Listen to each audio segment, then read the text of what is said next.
Hey Val, thanks for sending me your swim video for analysis. Let's start off by saying what I'm looking at is breathing, body balance, rotation. Then I'm going to talk about the recovery part of the stroke, the hand entry, and the underwater catch and pull in that order. You want to master your stroke in that order. As far as rotation goes, I can see you have some rotation. I like how you're breathing every fourth stroke.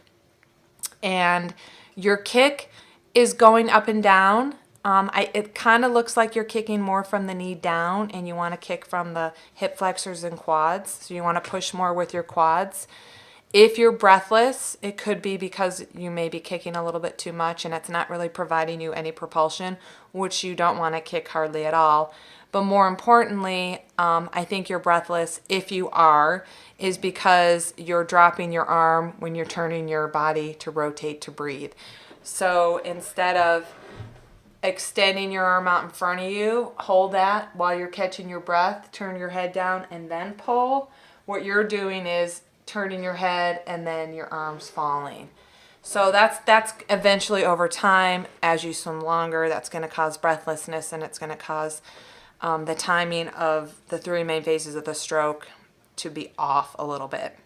So I would start with having you do kick on side drill, where you're just kicking on the side, taking a breath, kick, kick, kick, kick, kick, take a breath, and then I'd eventually add a kick on side drill with rotation. Kick, kick, kick, kick, kick, rotate, kick, kick, kick, kick, kick. So you can still work on your rotation, but work on your balance and work on keeping that arm out in front of you when you're on your hip. And then I'd have you doing lots of thumb slide drill, even some double pump drill. The double pump drill is going to work on the high elbow recovery, but it's also going to work on your balance too. So I would add those.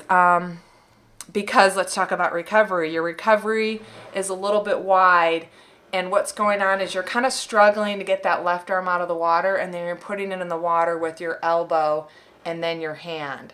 So it's really that left side that I notice is an elbow to hand entry instead of a fingertip wrist elbow entry. So once we get a little bit of handle on balance and the breathing, and then the recovery with thumb slide, I would have you continue to breathe, less and less every 4, 6, or 8 strokes, and have you doing a lot of fist drill, a lot of hand entry drill. When you keep your head down, you can watch how your hands are entering down the center of your body, and you're catching and pushing down the center of your body, because right now, with the way that left arm is going in and you're rotating to the right to breathe, you're throwing that left arm out to the side, and you're probably not paying any attention to your left arm pull. Eventually, once you master some proper hand entries, I would have you do a lot of one arm only, one arm at your side.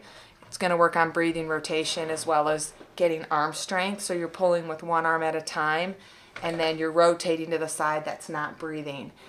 You do not have to become a bilateral breather, but an important part of being able to breathe to that non-dominant side is it is going to help you with body balance, rotation, and eventually it'll help you a little bit with sighting in open water.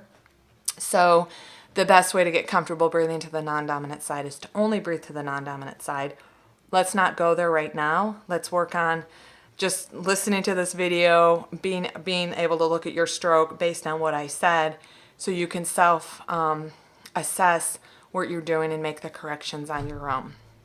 If you have any more questions, you can call me and leave me a voicemail on speakpipe.com/endurance hour. You can comment below the video, shoot me an email, or send me a Facebook message. Make it a great day.